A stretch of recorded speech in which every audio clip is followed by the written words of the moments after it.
आज आपण पाहणार आहोत मराठी वाचन फर्स्ट डे, पहिला दिवस आहे आज.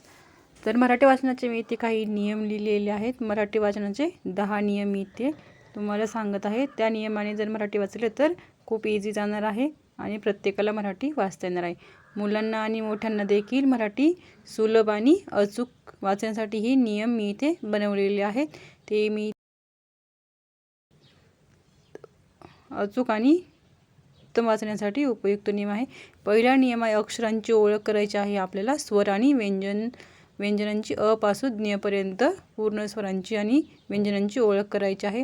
नेक्स्ट आहे बाराखडी पक्की करा, म्हणजे क का की की ख खा खी की त्या टाईपमध्ये. आणि आपल्याला चित्र पाहून वाचायला शिकायचं आहे. आपल्याला चित्रांची नावं तर माहिती असतात पण वाचण्यामध्ये प्रॉब्लेम येतो, त्यामुळे इथे आपल्याला चित्र पाहून वाचायचं आहे. लहान शब्दापासून सुरुवात करायची आहे. आपण सुरुवात करत आहोत तर छोट्यापासून आपल्याला पहिल्यांदा सुरुवात करायची आहे. आणि शब्दांचे तुकडे बनवायचे आहेत, म्हणजे वन असे ॲडिशनमध्ये आपल्याला शब्द बनवायचे आहेत. सविस्तर मी नंतर ते तुम्हाला सांगणार आहे. नेक्स्ट आपला 6वा नियम आहे जोड शब्द नीट वाचायचे आहेत, आपल्याला स्पष्ट वाचायचे आहे. आणि नेक्स्ट आपल्याला पहिल्यांदा बोट ठेवून वाचायचं आहे, म्हणजे आपली अचूक जे आपलं अक्षर आहे ते आपल्याला समजणार आहे. उच्चार स्पष्ट आणि अचूक करायचे आहे, ज्यामुळे आपल्याला वाचण्यासाठी मदत होणार आहे. अर्थ समजून आपण वाचन केल्याने आपल्याला वाचनाची सवय लागते आणि आपण वाचू शकतो. दररोज सराव करायचा आहे. हा नियम तर तुमच्यासाठी आहे. तुम्ही किती सराव करता त्यावर डिपेंड आहे की तुम्ही मराठी कशा प्रकारे वाचू शकता. आता पहिला नियम आपला आहे अक्षरांची ओळख. अक्षर ओळख म्हणजे अ पासून ज्ञपर्यंत आपण सगळे अक्षर पाहणार आहोत. पहिल्यांदा मी ते स्वर घेतले आहेत. अ आई उ ए ऐ ओ ॲ औ अम आहा. तर हे आपले 14 स्वर आहेत, तिथे मी घेतलेली आहेत. नेक्स्ट आपली व्यंजन.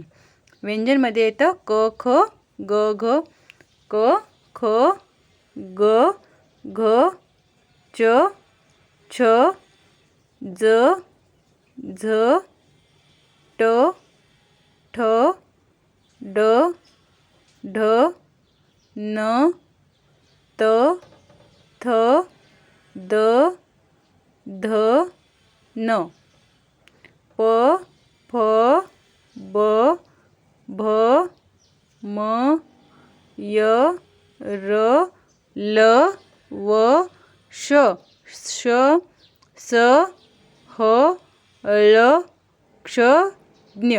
अ पासून ज्ञपर्यंत स्वर आणि व्यंजन हे जर ओळखता नाही आलं तर पुढे काही आपण वाचू शकत नाही, त्यामुळे हे आपल्याला पहिल्यांदा करणं खूप गरजेचं आहे. त्यानंतर दुसरे आहे बाराखडी पक्की करणे, म्हणजे जेव्हा आपण काना मात्रा वेलांटी उकार हे सगळं परफेक्ट करू तेव्हाच आपल्याला कुठे वाचता येणार आहे, नाहीतर आपण नेहमी अचूक आणि आपल्याला असं वाचता येणार नाही असंच आपल्या लक्षात राहणार आहे. तर नेक्स्ट आपला पॉईंट आहे लहान शब्दापासून सुरुवात करायची आहे. इथे मी खूप छोटा शब्द घेतलेला आहे, म्हणजे 2 अक्षरांपासून शब्द घेतलेला आहे. आई घर या शब्दांपासून आपल्याला सुरुवात करायची आहे. मुलांना देखील अशाच प्रकारे शिकवायचं आहे. इवन माझी 4 वर्षाची मुलगी आहे, ती काना मात्रा वेलांटी देखील सगळं वाचत आहे. मी काही व्हिडिओ अपलोड केले आहेत, ते देखील तुम्ही पाहू शकता. शाळा काम काका बाबा हे छोटे छोटे शब्द आपल्याला वाचायला सुरुवात करायची आहे, जेणेकरून आपला कॉन्फिडन्स वाढतो आणि आपल्याला वाचायला येण्यास मदत होते. शब्द जोडायचे आहेत इथे आपल्याला. जसं मी आ प्लस ज म्हणजे आज हा असा शब्द तयार होतो. याचे कोडे असे आपण बनवू शकतो आणि त्यानुसार आपण वाचण्यासाठी शिकवू शकतो.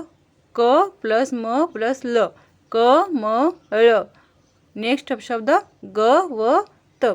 अशा प्रकारे आपल्याला रोज रोज सराव करायचा आहे, जेणेकरून याची आपल्याला मदत होते. नेक्स्ट आपला पॉईंट आहे चित्र पाहून वाचायचं, म्हणजे चित्रांना आपल्याला माहिती आहे हे घर आहे, पण जेव्हा आपण वाचायला जातो तेव्हा आपल्याला येत नाही, म्हणजे ते खूप छोटा शब्द असला तरी आपल्याला सुरुवातीला तो प्रॉब्लेम येतो. ही केळी आहे, पण केळीचा शब्द कोणता आहे, कारण आपल्याला अक्षरांची ओळख बाराखडी पक्की नसल्यामुळे हा शब्द वाचायला प्रॉब्लेम येतो.